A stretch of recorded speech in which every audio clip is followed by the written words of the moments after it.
See, so once you are done with the the overhead cost variance, जब आपने वो निकाल लिया तो एक चीज़ समझो, जो आपका ओवरहेड होता है वो हमेशा दो पार्ट्स में होता है, that is your variable part and the fix part.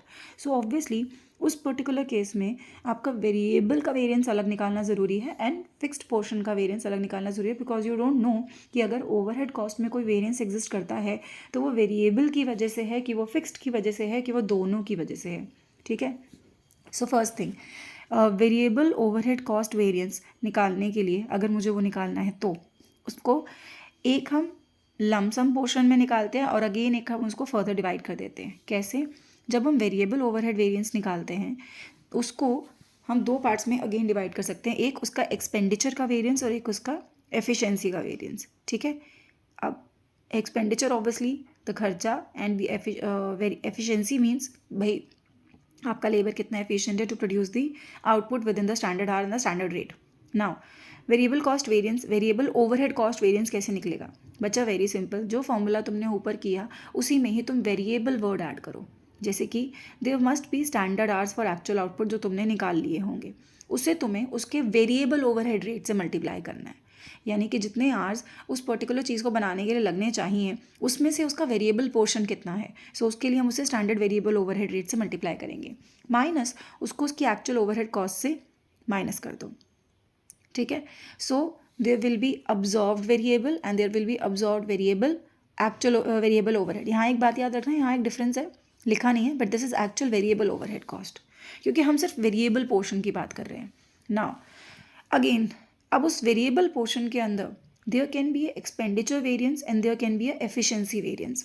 Now when it come to expenditure variance, ठीक है, it is again divided into two concept कह लो या दो लॉजिक्स कह लो.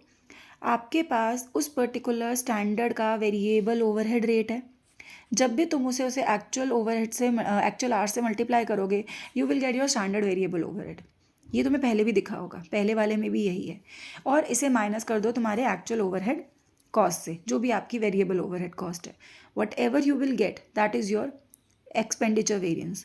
अब इन दोनों में फ़र्क क्या होता है बच्चा? जब हम टोटल वेरिएबल कॉस्ट वेरिएंस ले रहे हैं तो हम स्टैंडर्ड आवर से मल्टीप्लाई कर रहे हैं. जब मैं सिर्फ एक्चुअल एक्सपेंडिचर की बात कर रही हूँ तो मैं उसे सिर्फ एक्चुअल आवर से मल्टीप्लाई कर रही हूँ.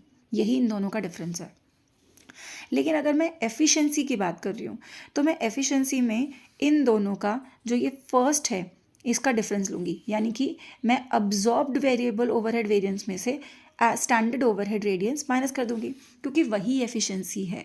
आपने जितना स्टैंडर्ड बनाया वेरिएबल ओवरहेड्स के लिए उनमें से कितना अब्जॉर्ब हो गया. अगर वो ज़्यादा अब्जॉर्ब हो गया तो यू आर एफिशिएंट, ये फेवरेबल आएगा. और अगर स्टैंडर्ड से कम हुआ है तो यू आर इनएफिशिएंट, वो ज़्यादा आएगा. That is the concept of variable overhead variance.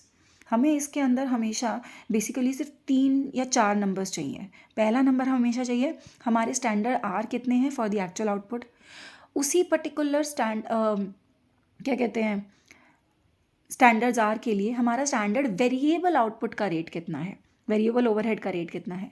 फिर हमारे कितने एक्चुअल आवर्स लगे हैं और हमारा एक्चुअल वेरिएबल कॉस्ट कितनी है. जब हमारे पास ये 4 फिगर्स होती हैं तो हम वेरिएबल ओवरहेड वेरिएंस को आराम से निकाल सकते हैं. It's a very simple formula. I am telling you again and again, sit back, relax for 10 minutes and clearly हर फॉर्मूले को लिखो और देखो. You will be able to learn it and you will, once you are writing it you will be able to understand what I am trying to tell you. क्योंकि सिर्फ book में देख के और मेरी बात सुन के नहीं समझ में आएगा.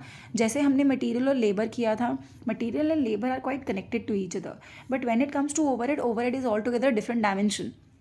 तो इसीलिए उसको बार बार सुनना और खुद लिखना. बच्चा जब तक लिखोगे नहीं you will not be able to understand.